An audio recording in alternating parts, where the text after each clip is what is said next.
Hi, and welcome to the live. I'm Tessa Manuelo. So excited to be there on this February 1st, the first day of the second month of 2023. And I'm here to actually share with you some really exciting updates that you really don't want to miss in the field of legal design and innovation, and also share with you in this video some really practical and actionable tips so you can get to know how to use this innovative methodology, mindsets, and methodology as a legal professional. We're about to get started. Make sure to comment below and to let me know where in the world you're tuning in from, and also to share this with your network. Feel free to tag someone who is interested in the topic because we're about to start with this live talk.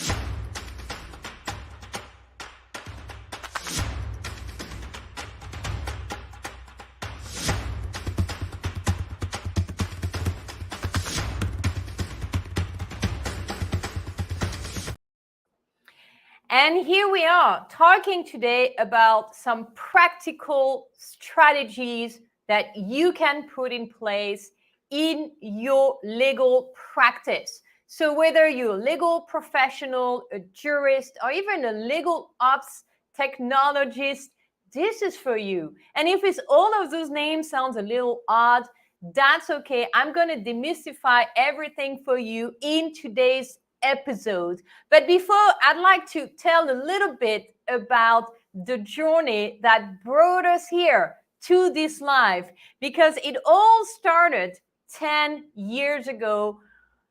For me, the journey through this fascinating world of legal design and innovation using creativity, meaning 10 years in the making, starting in 2013 actually till 2023. That makes 10 years.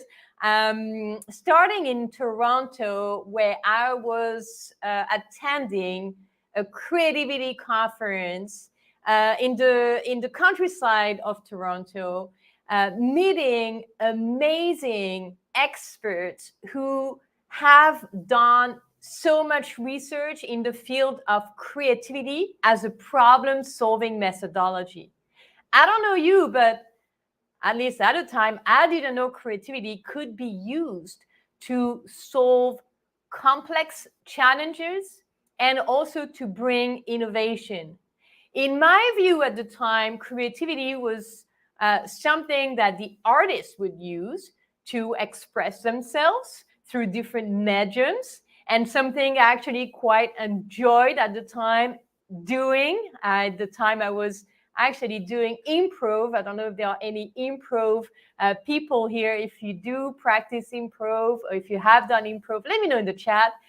And that's one of the reasons I went to the creativity conference, expecting I would learn more about those things. But then I was completely surprised to realize there was so much more that I didn't know and that could be relevant in my practice.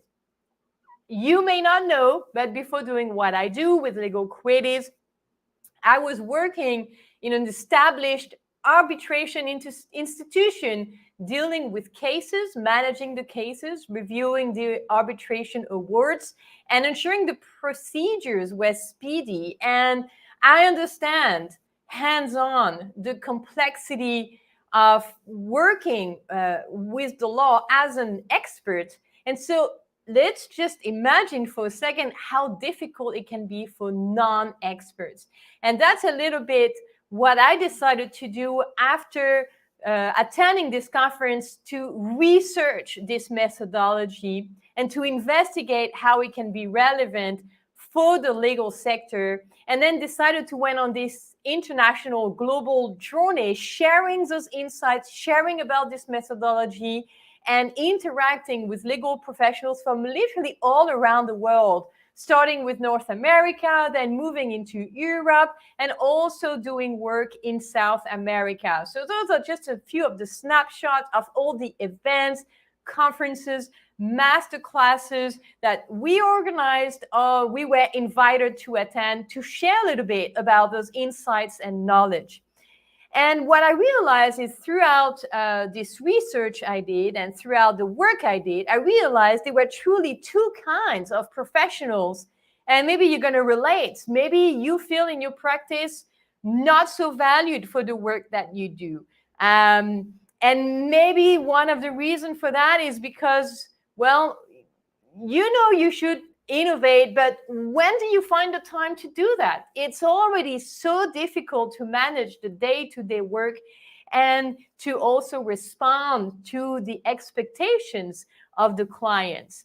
However, what I have also noticed is that the more valued and the most successful and the more fulfilled legal professionals are the ones who actually press pause for a moment and reflect on how things can be done differently and how practicing the law can be done in a way that is more in tune with the new modern technologies we have and the new expectations that clients have because of that accessibility of technology.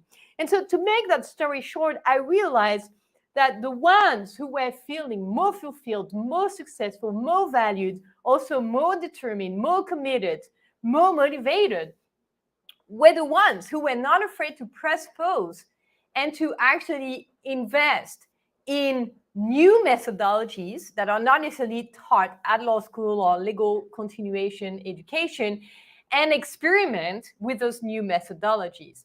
And so what I did is, based on that discovery, I created Legal Creatives. And this year is not exactly the 10th year anniversary because Legal Creatives was created 2017. So that means we are celebrating the 5th year of Legal Creatives, but 10 years in the making to get there.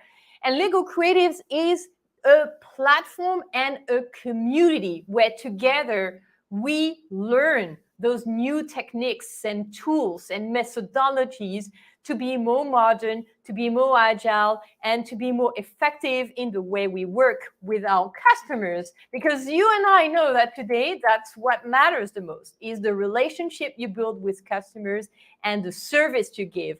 And giving a legal opinion today is just not enough. Clients expect more, and at times they expect to receive a different kind of service. So we've built this amazing community that I am so proud of because they're doing amazing things in the world. And I would like to highlight a few of them, starting with Dora Ara from Tunisia, who is the first certified legal design professional in the era doing extraordinary work. So extraordinary, she received an award for her work using the legal design methodology. I want to also acknowledge the work of Enrique Ramador, who is in Argentina, who has created the first legal technology platform using the legal design methodology. I also want to acknowledge Marco Mendola, who's in the UK, who is now a contract automation platform community manager and customer success manager with Maggioro, and who has done such great work, including Marty Finestone from Canada, who's now at the Good Lawyer, really in charge of mentoring other lawyers with these innovative mindsets. Sarah Ajmi, who is Canadian and Moroccan, who wrote the first legal design paper in a Moroccan publisher, as well as Anthony Novaes from Brazil, who also is extensively now working and researching on those topics and field, and so many more also that are beyond our community that are all realizing the potential of what we call human-centered design. So designing legal experiences are closer to customers' needs and wants. And so that ecosystem today has grown so big and so global with everything that we do at Legal Creatives in terms of courses, challenges, certifications, but also podcast and blog.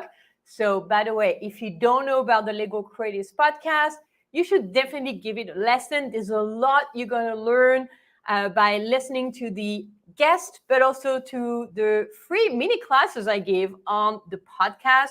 The blog is filled with incredible resource that you really cannot miss. We just released this week the interview with Dora Ahar from Tunisia, who's explaining these contract design concepts and the process she used, also some of the challenges she faced and how she overcame that. We do share a lot, obviously, about our community that we love through the courses and certifications. But all of that is part of a journey. And that's what I want to share for a second before I give you those tips I have promised you. Because what we do is really make sure that as a professional who has an interest in those new methodologies, have a clear pathway to move from just getting started and learning the basics and the foundations to becoming a more savvy professional, because you get to join practice rounds where you get to do role plays and simulations and participate in other interactive and practical activities and learning experiences, to becoming a practitioner where you actually are able to deliver your own contract design. You also able to create what we call a legal service blueprint that would help you optimize your workflows and the way you work with your team so you can deliver a top service to your customers, to becoming an expert practitioner, meaning you are sharing about the work that you have done and the insights you have gained from those incredible productions using the methodology in action, to eventually becoming, for those of you who want to go to the top level, number 5, a legal creative fellow, meaning you have gone through the entire steps of the journey. We've been there to support you all the way to make sure that you have everything you need to succeed at every step along the way, so you can become a fellow, which means you have actively contributed to the advancement of this methodology. And so if you are just getting started, this may be a little bit too far for you. Maybe you're already on the journey and this gets you excited. Whatever the case may be, let me know in the chat. I would love to hear from you via the chat, because all of that journey starts with the immersion. You need to learn this methodology to immerse yourself into it. This is not like a legal course where you learn legal theory. This is an immersive experience where you get to learn by doing. And why is it important? Well, because this methodology is a human-centered methodology, meaning we work with humans. And it's in the interaction that you get with other professionals who are also humans, just like you and me, that you actually get to unlock insights as to how the methodology works in practice. And by doing so, you get to refine your understanding by practicing it. And so the immersion is coming up. On February 23rd, we have a 13th immersion. We've been here for a long time, and we've been enjoying it so much. And this is why we're doing it this year in a format that is more substantial, yet easy to fit in your schedule. So even if you're a busy professional, you can easily fit the live sessions in your schedule. You have different options you can choose from. So we know it's not easy to take time off work. So we're making this easy. We're applying what we preach and we make it easy for you. But this program is super robust. You're going to learn everything you need, going through all of the steps of the methodology with the worksheets, the supporting material, some videos available on the platform, but most importantly, the live practice rounds and the live strategy sessions where you get to apply what you learn. Now, I wanted to tell you, there are 3 ways we can use legal design. And so if you're wondering why you should care in 2023, well, here are 3 ways you can use the methodology. So let's start with the first way you can use legal design. The first way is to communicate legal information in a way that is more effective. And it's more effective because it's more accessible to the reader. When you think about it, most of your clients don't have a legal background, and that's exactly why they come to you for a legal service that could take the form of a contract or a policy for privacy, say, or maybe any other type of legal documentation that is needed for your clients to be able to set up the business or run the business. But all this information is going to be used at the end of the day by non-lawyers, right? And if you have a legal background, it's already technical to understand this information. So imagine if you don't have a legal background, you just have such a hard time as a reader to understand and to process the information. Hence, legal design helps communicate the information in a way that is a lot more usable, hence accessible, and more effective and more valued, because people can actually use what you deliver to them, and when they use it, they see the value, which is not the case if they receive a technical opinion they don't understand. So it's all about transforming the way we communicate information, making it more usable, making it more accessible, making it more valuable, because we communicate in a way that resonates much better with the audience without losing any legal precision. And so this is why, using a mix of visuals and plain language, we can communicate information a lot more effectively. And if you want examples, there are lots you can see from what professionals have been doing using the material at the immersion course. So feel free to look at the website. Next, improving efficiencies and operations. Have you ever heard of the word legal operations? Well, I'm sure you have. This year, legal operations is really getting like a big wave of success. What is it all about? It is about improving the way we work together in legal departments and also at law firms.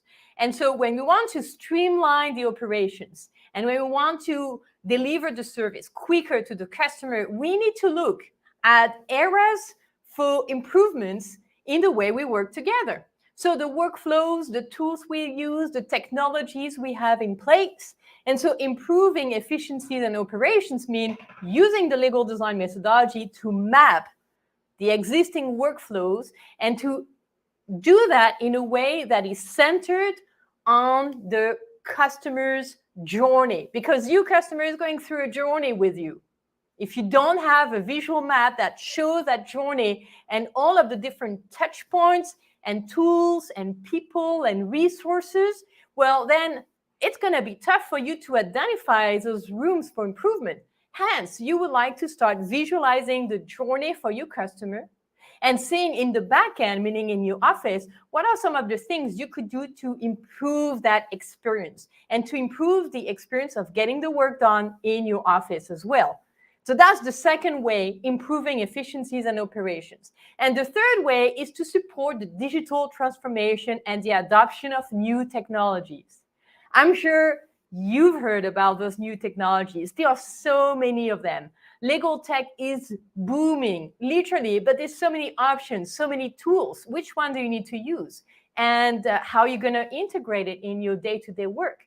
Well, legal design helps you understand from a user-centric perspective. Here, in this case, the user is you and your team. How can you better empower your team to actually use those tools? Maybe there are tools you already have and, well, people don't use them. Or they don't use them in the way you want them to, or you expect them to. Well, then legal design can help by understanding what are the pain points, so difficulties they have using the tool, accessing the tool, or using the tool to accomplish the task. And so you can make some changes and improvements, use it to choose the right type of tool for you. We've had many professionals who have done that, who have learned with us on the platform. And so that is another exciting way to do it. So we have seen 3 ways to use legal design. We have seen legal information, whether it's contract, privacy policies, or other legal information you deliver to clients. We have also seen that you can use legal design to streamline your processes and operations. And third, but not the least, to support the digital transformation and adoption of technologies. Now, before we go, I want to give a practical tip. So You ready for it? Let me know in the chat for the practical tip before we go.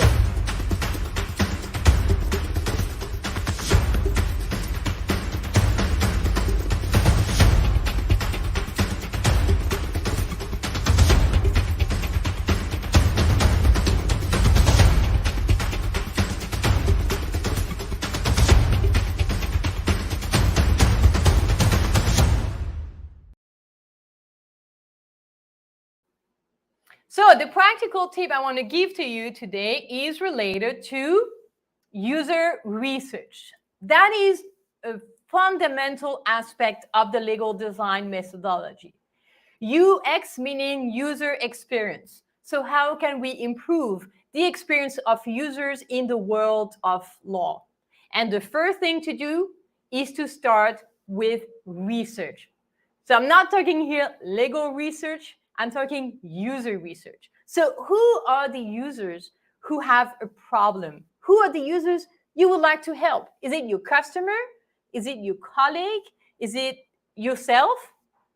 Well, that's exactly what I want to talk about. Yourself. Because I want to help you get some results right away in this video. So I want you to start reflecting for the practical tip of the day in today's work. Today's February the 1st. Today you got a lot done. I'm pretty sure there were some tasks that were a little frustrating to you. What were those more frustrating tasks? What was it? Was it a tool you tried to use? Was it a conversation with a client that was not as great as you expected? Was it a specific problem you had with an employee of yours? What was it that caused you some frustration today? And I want you to think about it, and I want you to take notes. Take notes about one thing that frustrated you. I know I have one in my mind, right? So what is yours? Mark it down. If you feel like sharing, share in the chat. So now, by now, you should have your little frustration of the day. We all have them. Now, the other question to ask is it only you who has this frustration, or is it something your colleagues in the office also experience? Because, well, if it's not just you, but your colleagues too, then it's a good sign that we should probably take this problem and put it through the legal design process. But wait, we're not there yet. Let's stick with the problem. Let's fall in love with the problem, as we say, and not fall in love with the solution. So you've got your frustration. Just think about your colleagues. Do they also experience this frustration with that tool you're trying to use, or with that thing you're trying to achieve? Or maybe with that customer or type of customer. So just think if your colleagues also experience this. Probably yes. We're not sure. If you're not sure, tomorrow you can ask them. Are you also having frustration with this tool? You can ask them. Because if they also have it, and the third question I want to ask you is, does it happen often? Do you have this frustration like every week? Do you have this frustration every day? Because if it's frequent and not just you experience it, well, then there's an opportunity for improvement. You being the user, applying the design thinking methodology to that problem, that would mean we have something really valuable to investigate and research more, where we could use our creativity, where we could use also the process of the legal design methodology to be able to come up with solutions that will solve this problem. So before we go, if you feel comfortable, share in the chat. What is the frustration you've had today? Do you believe that you're not the only one to have this frustration? Does it happen often? And then look at metrics, because whatever we can't measure just doesn't exist. So we need to measure. So look at the metrics. Is this measurable? Can you put a number of it? How much time have you lost today because of this frustration? How maybe you've not even been able to complete what you wanted to accomplish.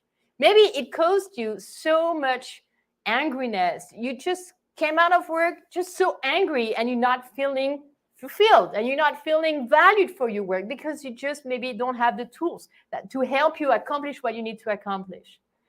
So To recap, think of the frustrations you've had today. Are you the only one who experienced it, or are your colleagues very likely to also have this frustration? Is it frequent? Do you have to go through this every single day? If the answer to yes, to those three questions is yes, then you have a perfect case for legal design.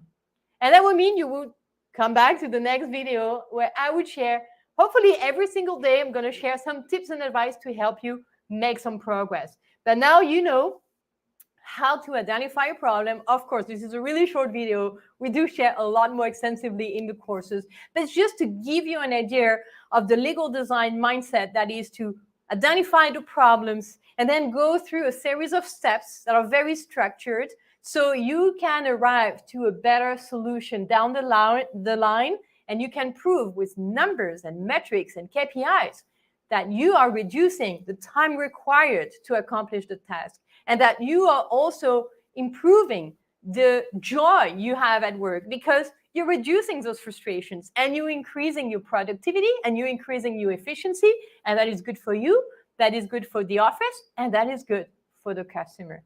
So that's what I wanted to share in today's episode. Thank you so much for tuning in. 10 years in the making. To recap this episode, 10 years in the making, from 2013 when I was in Toronto to 2023 after traveling the world, sharing all of this knowledge, insights, and research with you on the Legal Creatives platform. If you've liked this episode, take the next step. Join us for the upcoming Legal Design Pro Immersion that starts on February 23rd. You've got just enough time to take a look at the website at legalcreatives.com and decide to register. If you have any questions, feel free to message me. It's always a pleasure to help, and I look forward to seeing you in another episode. Thanks so much for tuning in, and we'll see you very soon. As always, stay creative.